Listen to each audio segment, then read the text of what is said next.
Hey, Rob. So this is my little presentation on what I did this semester.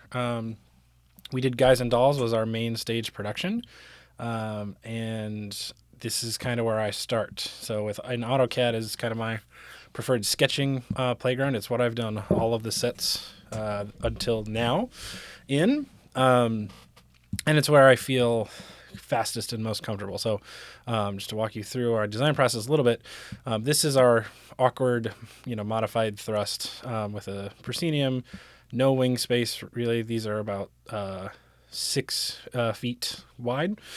Um, Really, our only way to get scenery in and out is into the band room, which we usually clear out and have scenery stored here. And then we also divide it in half and make a dressing room for the boys there. So the logistics of the space are always pretty complicated. And these are our electric pipes, our sketch that go across the stage. Um, One thing I knew early on was that I wanted to have the band on stage. For me, Guys and Dolls, is in one of the greatest plot shows, but the music is the thing that basically everybody remembers about it. So I wanted to put the band front and center, put the music front and center. So I knew I wanted to have the orchestra on some sort of big band risers with the drum set right in the middle, and feature them. Other than that, once I kind of started sketching this out, I said, hey, this kind of looks like an amphitheater.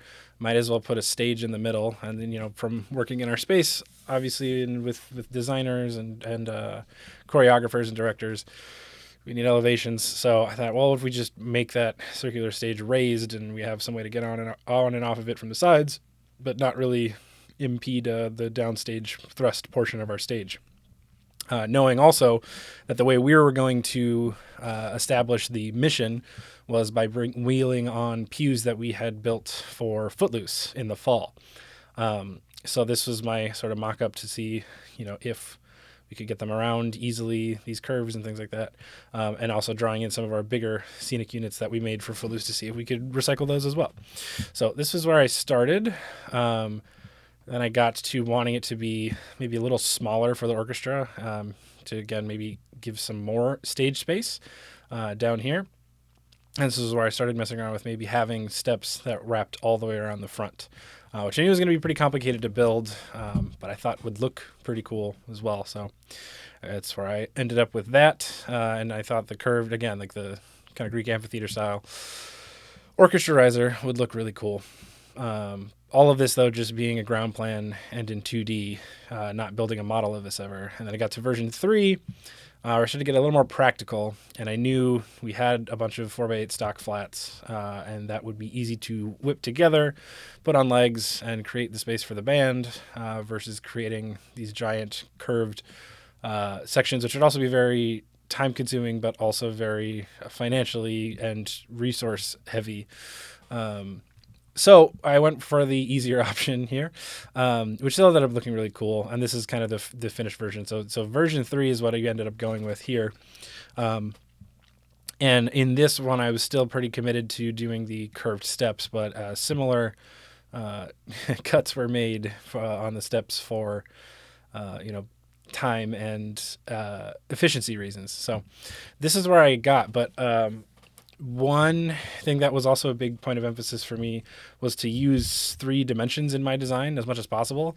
And last semester, I took the Advanced Vectorworks course, and it was really helpful. And I hadn't done Vectorworks in about 10 years, so I took all of my information from here and dropped it into Vectorworks.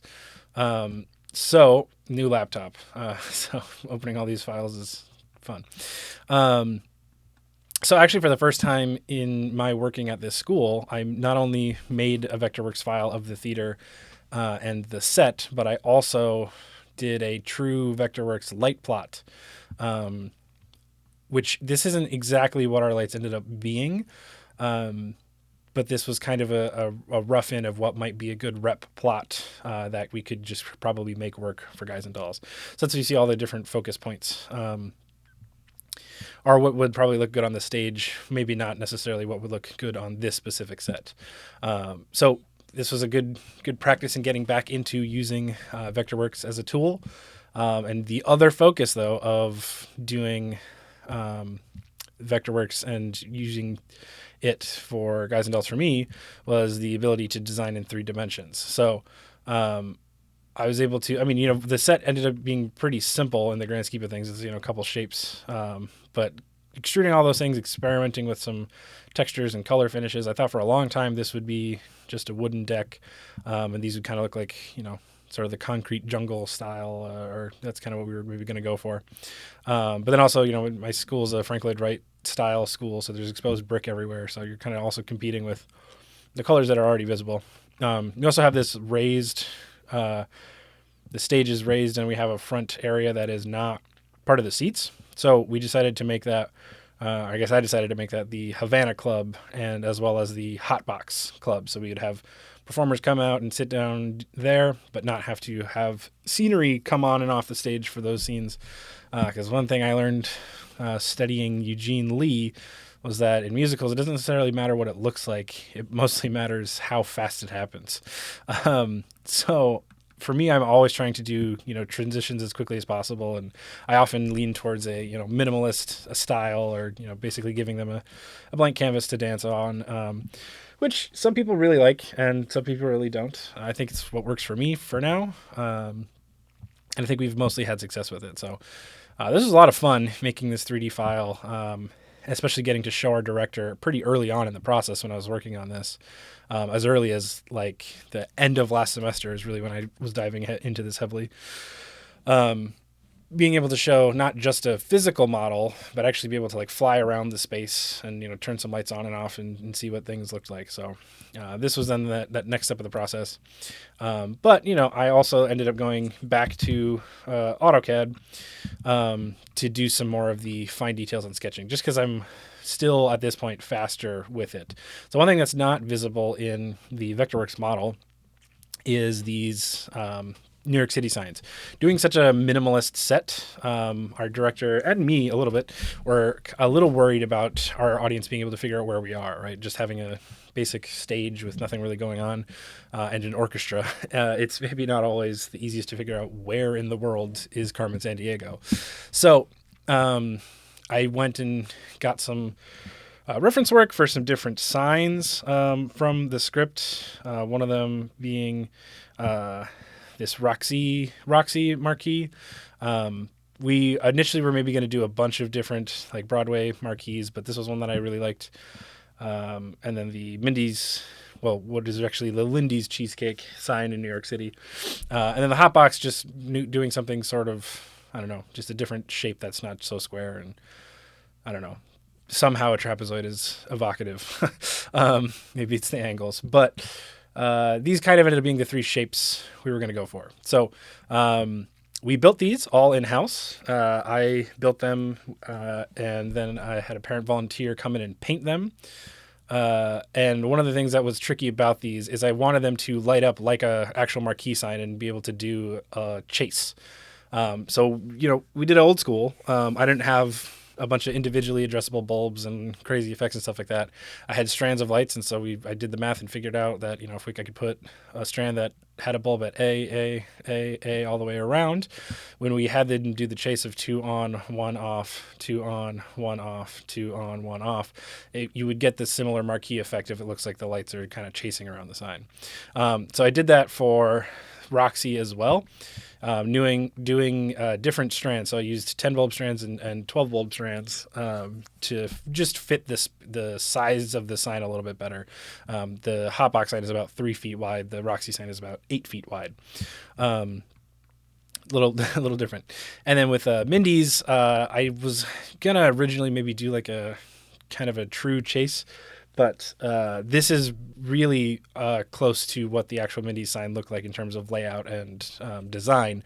So I wanted to just be a little closer to that. So here's some of the schematics and things of how that went together. This one was arguably the most complicated because I actually had to make a bigger sign and then trim it to the right size. I don't have a CNC at my school or any computer-controlled shop equipment. So everything's made by hand. So sometimes I do it maybe a little bit more complicated than other people might, but often it just means I'm going to get exactly what I was looking for versus getting something that's pretty close. So One thing that didn't end up happening, I believe, is I don't think we ended up actually radiusing the corners of the Roxy sign. I think it is just square, which we'll look at in a minute. But that's, I think, the only thing about those that didn't turn out. And you can also see, again, the complicated way of hand laying out every single hole for all the light bulbs on all of the signs. And there, I did run into, I know for next time, but an interesting snafu. So the support for the sign, I made in a 4-inch, out of 4-inch plywood, or like a 4-inch strip of plywood going around the whole thing. Now, this worked totally fine for Roxy, and this was the first sign that I made. And it was just super easy, and I went, oh, great, we figured that out. One thing that I didn't account for, now I know for next time, is I ended up using like sort of the keeper plates to go in between those that I stapled in to hold all the pieces together. That added some thickness, right? So we had a 1/4-inch Luan top and then a 3/4-inch support in the plywood, but then also the key on the back made it a little thicker. So in any place where there wasn't a key, the bulbs that we had fit through just fine, no issue. The places where there was a key and a bulb, I actually had to make the hole bigger so the bulb could set in a little bit.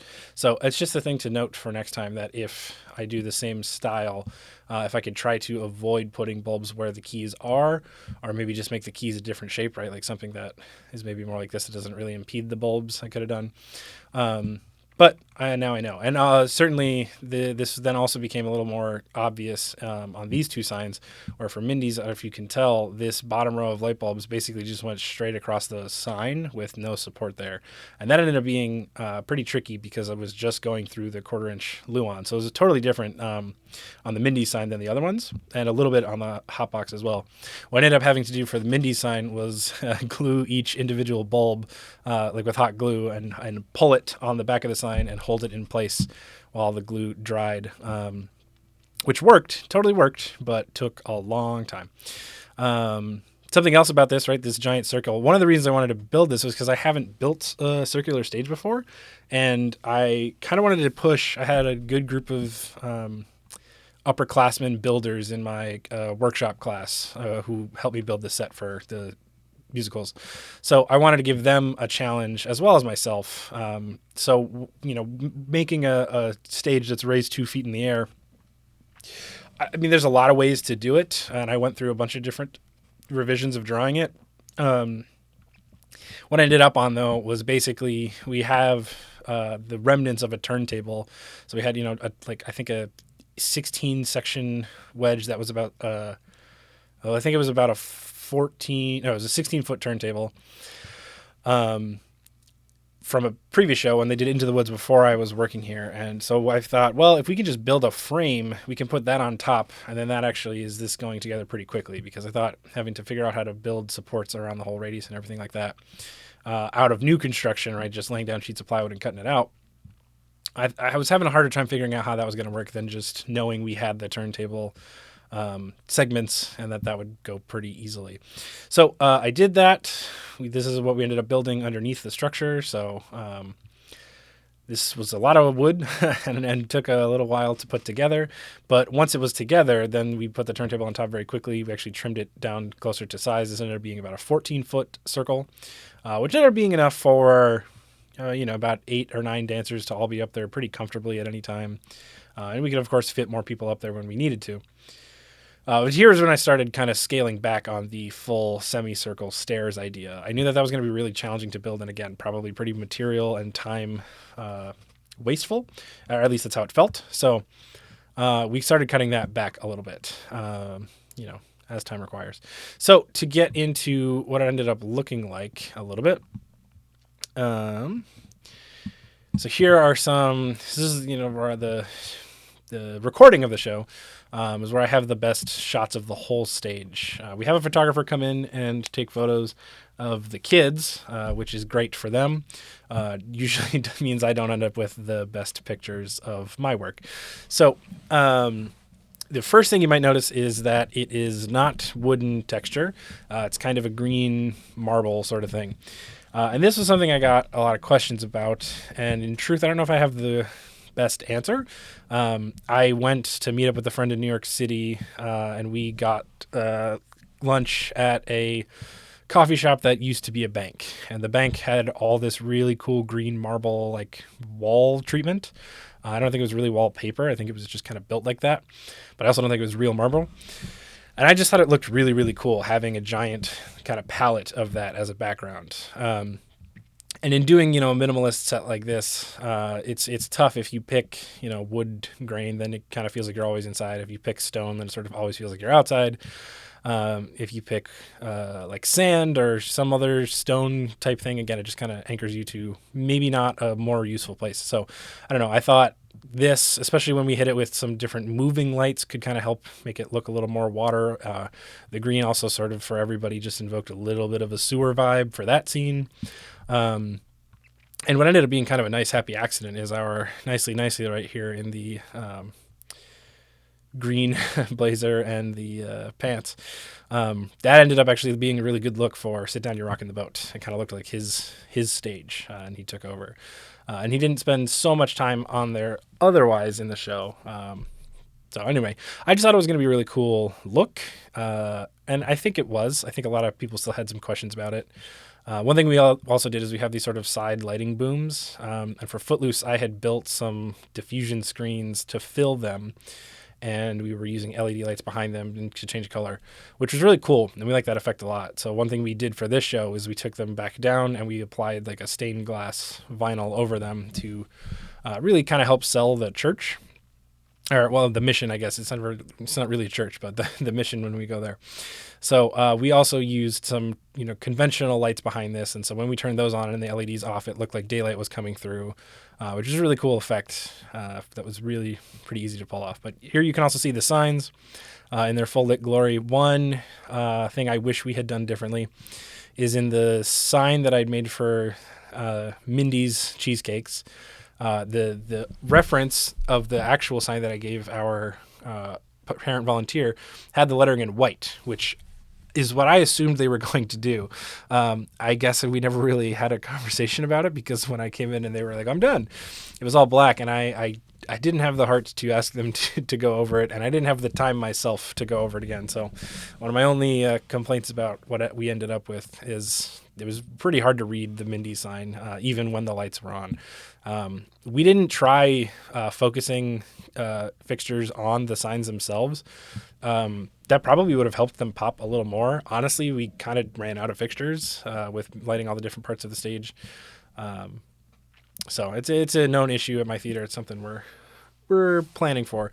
One thing we also did, though, to help anchor folks in the story is we made a little bump out on our proscenium wall that's had the Save Us All Mission 409 West 49th Street sign, which helped, anchor some of those lines that they were talking about. And also when we had the crapshooters running out of the mission, having them run out right under the sign and being able to focus on that area kind of helped tell those different parts of the story.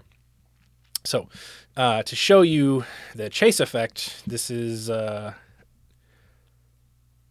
well,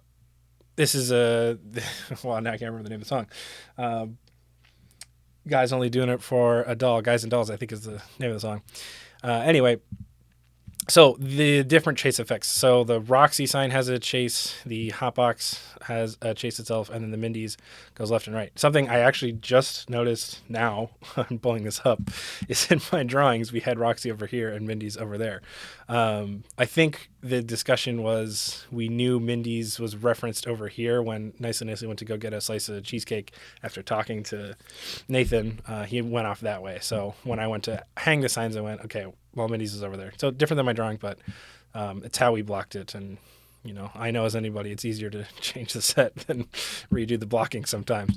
So anyway, so this is what the chase effect looks like when they're dancing at the end of their number. I apologize for the no sound. The screen recording and getting audio working from your computer seems to be particularly difficult in the setup that I'm doing it. So I should start dancing here in a second. I can bump this forward. There we go. So you can see the Roxy sign does the two on, one off, chase all the way around. Hotbox is the same. It's a little different of effect because it's such a smaller sign and the bulbs are closer together, but it looks really cool. And then Mindy's just top and bottom. That ended up being a cool effect for us. Got a big big cheer every time it started. And, like anything in lighting, we tried to not beat a dead horse, as it were. And we only used it a few times in the show. But the first time the chase happened was during this number, which is about an hour into the show. So that was usually a nice surprise. The audience had seen the sign turn on before in the beginning of the show, but it was just on at full intensity, and we didn't know that the chase was there. So I always like to do that with our special effect lighting, is add a little hidden detail later on. Okay, so this is our Havana sequence, and one of the other focuses for me for this show and for this semester was an emphasis on lighting. I had a new student, or not a new student, but a student who is new to designing by themselves. They designed a couple songs for me in Footloose, which is a new process for me of giving, instead of a student a full show to design, just giving them a few numbers to design. And I think that process worked really well, so I'm going to keep implementing that in the future for the middle school training shows, or I treat them as training shows. But so this student was a first-time full lighting designer, and actually they ended up getting nominated for Outstanding Lighting Design, which was really cool. So they did not end up winning, but that's not why we do it. One of the other things, though, was an emphasis for me on practical lighting. So, I mean, obviously the signs turning on and working.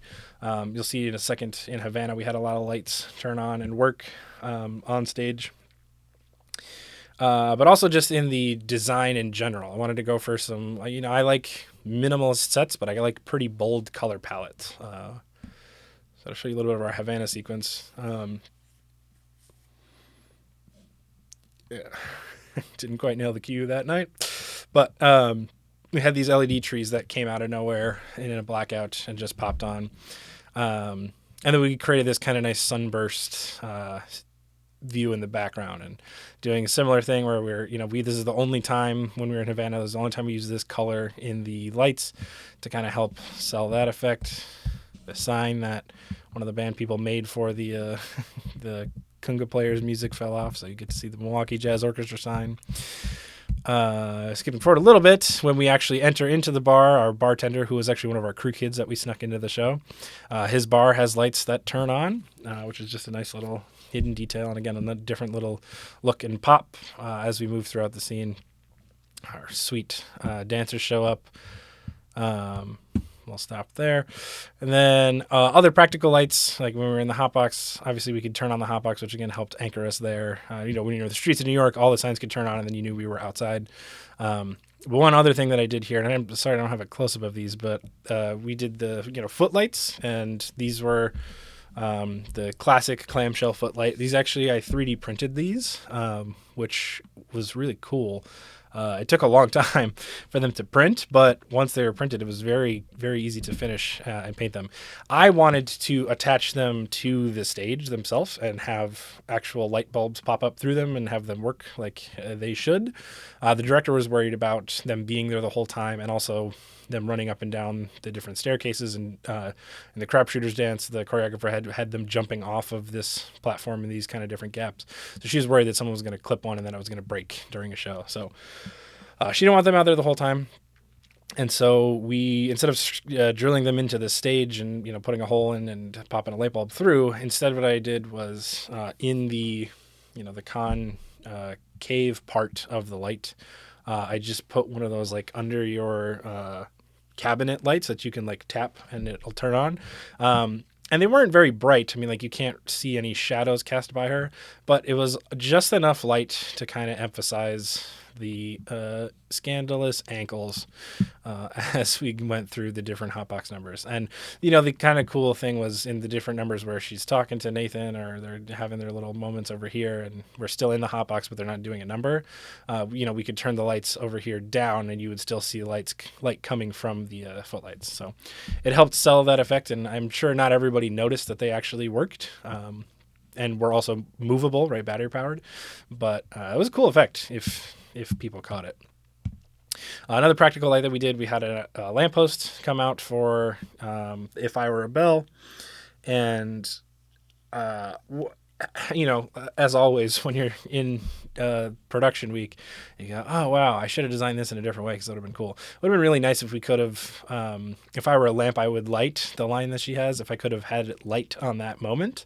But we had it battery powered. This is something I had made for a previous show, but we put it was meant to take place in the 1800s, so it had a flame effect bulb in it. So we swapped the bulb out, but still kept it battery powered. But again, just like another little, what I kind of wanted was anytime we went to a new scene, there was sort of a new practical lighting effect on stage, which the reviewers of our show commented on that they really enjoyed that process. And then one last thing, so you can see what it ended up looking like. So this is kind of the daylight coming through the windows, and it looks a little different. It looks totally different than the LEDs, and our camera is not the best in the world and was maybe not quite super focused. But it gave a totally different look for the scenes in the mission. And obviously, we put a podium up there to give a place for anyone who was speaking at the mission to talk. And then these are the pews that we had roll on stage that we put on wheels for Footloose, but ended up recycling for this show. That was a big emphasis for us, was getting 2 shows out of those pews. So this is kind of all the different looks that we got. And I don't know, I think everyone in the creative team was really happy with how the show went. I know the school was very happy with how the show went. And what came of it, we won a few awards. We won costume design. We won outstanding stage crew, which I was very proud of because all our scene changes are very snappy and efficient. And this is the first time our school has ever won outstanding stage crew. So that was a big fun time for us to celebrate that.